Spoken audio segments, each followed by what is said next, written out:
Hey all, I wanted to share with you a picture that I took just last weekend. I took it down in Columbia County, New York, near a waterfall in the village of Valatia. Actually, I think it's called the Valatia Falls. Um, and the picture is of my son, my a little boy here.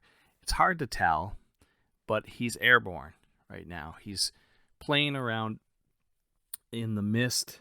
He's feeling the vibration of the waterfall after like probably a week of rain had made it just run really hard and really fast. I think it was pretty cool, and I am much older than he is. His brother, who was 5 years old, was not as impressed by the waterfall. It was just a little curiosity, and he was ready to get back in the car. Thomas, that is, just wanted to stay on that little observation deck and bask in the sound, in the spray, in the vibration in the ground of that really substantial amount of water just pouring down below us. And that's how Thomas's feet ended up off the ground.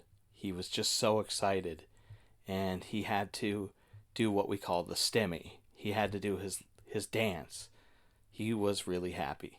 And Thomas is generally a happy boy. I mean, I would say about 95% of the time, at least so far in his life, he's a very happy kid. But Thomas has autism. I've made a few videos. I made a video back in late 2021 about Thomas's condition.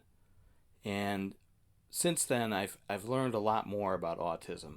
But I truly think as a parent, you do go through a phase of denial. And particularly as you see your child experience limitations, whether they're verbal or social or learning limitations, denial gets a little bit more, how should I put this?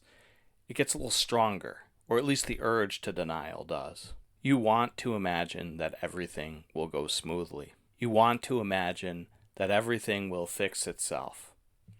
And you want to imagine that you will end up on the other side of it, meaning your child will adapt to a world that is quite different than the one that they experience.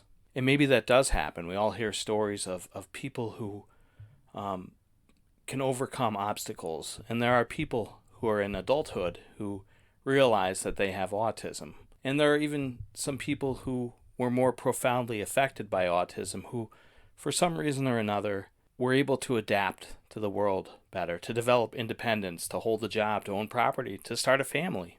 I think that autism has always been a feature of modern life. But as we've moved into a more complex time, or a more or less post-industrial, post-agrarian time, we notice autism more.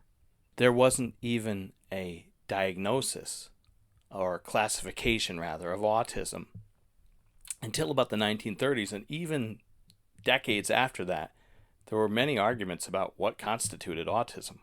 Certainly, there are still many debates about what causes autism. Anyway, I'm just happy to share this and some other photos of Thomas, because what I'm describing right here, or this picture that I'm showing, and these pictures that I'm showing, are a reflection of a part of the way Thomas views the world. It's very different than we do. And I don't say that in a bad way.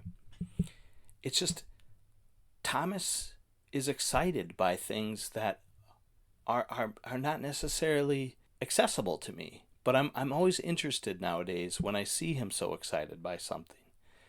If it's a sewer grate, like listening to the water pass through the sewer grate, or if it's like him picking up sticks and leaves and seeming to examine them as if it's his job to do so. I'm like really amazed by that. It's a glimpse into his world. It's a glimpse into a world that is very hard for him to verbalize. He does not speak very much. He is a man of few words.